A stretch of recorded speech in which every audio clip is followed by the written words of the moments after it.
Once upon a time, there was a fairy named Margaret Thatcher, who needed to prepare for an interview with the music magazine Pure Gold. The brief she received from her team said the punk era, which hit the music world between 1976 and 1978, was a very basic musical style. Well, that's rubbish. Let's uncover the hidden knowledge and stories behind the song The Magnificent Seven by the iconic band The Clash and prove that almost 50 years after its birth, punk rock is still relevant. But first we need to understand who The Clash were as a band.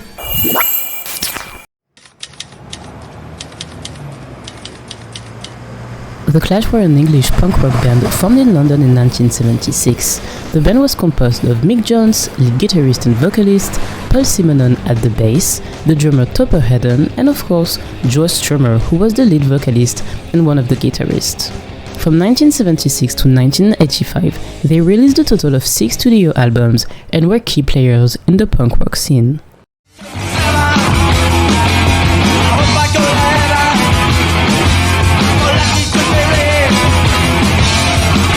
Punk rock was a movement, a lifestyle that helped many young people find a means of expression. They finally had a music scene that reflected their values, interests, but also their frustrations. What sets The Clash apart from other punk rock bands was their ability to write powerful, meaningful, and provoking songs. They had a unique perspective on society, the youth, politics and freedom, and they infused their songs with their own ideas and messages. The single The Magnificent Seven is a great example as it shares the band's opinion and views on the state of society in the late 70s. We have a mission, we have to bring rebel rock to the same, to be bigger than music that has no meaning.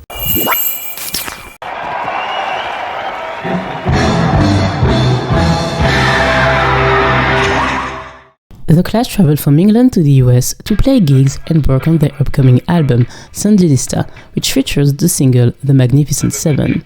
The legend says that Mick Jones listened to Grandmaster Flash and Sugar Hill Gang vinyls in a Brooklyn record store and became obsessed with the sound of hip-hop, to the point that he started carrying a boombox everywhere he went.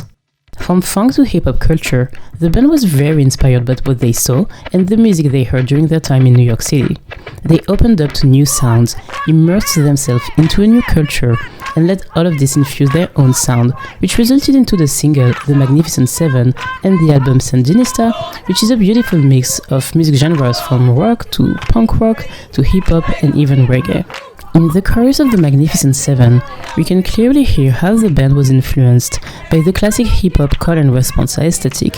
It was used a lot during the early days of hip-hop. Instrumental mix of Mag 7, and WBLS played it to death. You couldn't go anywhere in New York that summer without hearing that, and that was us, weirdo, punk, rock, white guys.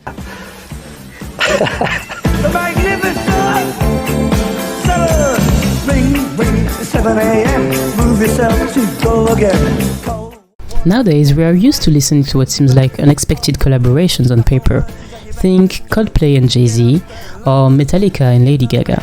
Even artists like Beyoncé decided to embrace their love and passion for different genres, from house music with the album Renaissance and country music with Cowboy Carter.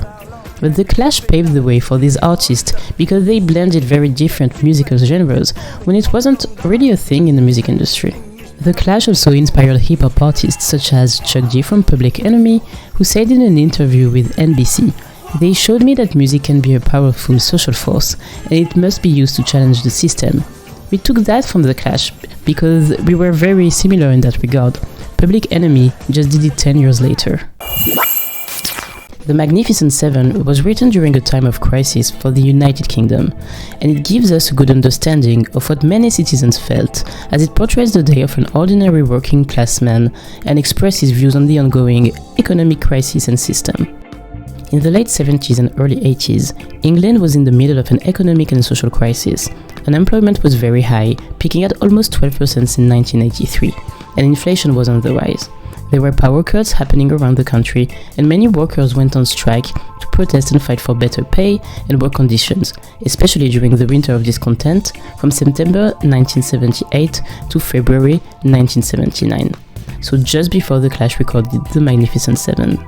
To these days, the 70s are still seen as a gloomy decade for England. The country faced a lot of political instability, with 4 different prime ministers, and many young people felt hopeless regarding their future. We also can't talk about the 70s and 80s in England without talking about Margaret Thatcher, who was the incarnation of conservatism and capitalism according to many punk rock musicians. As it was mentioned in an article by The Guardian, Thatcher was the perfect villain of political pop.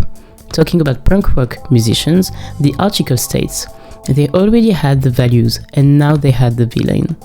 In the briefing for her interview with Pure Gold magazine, one of her counselors described punk rock as a basic musical style, which just shows you the gap between politicians and the punk rock scene in the 70s and 80s. At that time, Great Britain also faced increasing police brutality against minorities and racism. The National Front and the Nazis, they think that you're daft enough to believe that all the problems that are around are caused because of colour. That's rubbish. Absolute rubbish. To show their discontent, The Clash performed in front of thousands of people at the Rock Against Racism concert held at Victoria Park in London on April 1978. As Joe Strummer said to NME magazine in 1976, "We are anti-fascist, we are anti-violence, we are anti-racist, we are pro-creative." The Magnificent Seven also expresses the band's opinion on consumerism, work and capitalism. With lyrics like "She's seen the ads, she thinks it's nice, better work hard, I seen the price," the band seems to be expressing the effects of marketing on our behaviors, on our consumption, and how working to keep buying things seems to be an endless circle. The songs also implies that the workplace seems to be a prison for many people, maybe not a physical one, but a mental one. The main character of the song just waits moments of freedom during which he doesn't have to work or answer to anybody, the lunch break being one of them. It's a feeling felt by many workers even today, especially since the pandemic, as some of us are trying to break free by working remotely if the jobs allows it, having a more flexible schedule, and a better work-life balance.